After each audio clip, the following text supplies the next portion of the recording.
The donkey in Islamic religious tradition. That animal, which is the most common animal in the world, is a universal being lives in deserts, forests, and wilderness. The wild donkey is called a zebra, while the one that lives in villages and pastures is called a domestic donkey. The donkey is mentioned 5 times in the Quran. We often describe a stupid person as a donkey. The Holy Quran says, "Indeed, the most disagreeable of sounds is the voice of donkeys." Some people understand this verse in a way that is unfair to donkeys. Humans usually accuse donkeys of being stupid and humiliated. If we consider the nature of donkeys, we will find how much they are oppressed by humans. The donkey is undoubtedly a beautiful and cute animal. In fact, it is a calm, gentle, and docile animal. Some people think that a donkey is humiliated when it is tied with a rope, and the rope is tied to a stake and then driven into the ground. And the stake is hammered into with a heavy tool until it splits in two.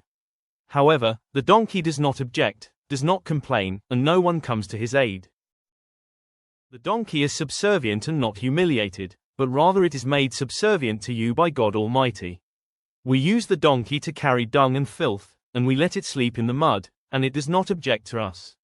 When we want it as a riding animal, we clean it, put the saddle on it, and put the bridle in its mouth, and it will hurry you to where you want without complaining or objecting. They said that the reason for the donkey's loud voice when it brays is that the donkey is short and not as tall as a camel, for example. Therefore, we must understand the saying of God Almighty, "Indeed, the most disagreeable of sounds is the voice of donkeys." The donkey's braying is not disagreeable from the donkey, but what is disagreeable is for a human's voice to resemble the voice of a donkey. It is as if the braying of the donkey is a perfection in it. Its voice was a natural instrument of the desert, and an essential attribute that suited its nature. God here does not condemn the donkey, but rather warns man against raising his voice without a compelling reason. The braying of the donkey is a praiseworthy quality in it, and imitating it is reprehensible for man. So what did the donkey do wrong? You notice, for example, that the camel, which is bigger and stronger than the donkey, if you load it with a load, it will bellow if it is too heavy for it. As for the donkey, it is burdened beyond its capacity, and it carries the load without speaking or showing any objection.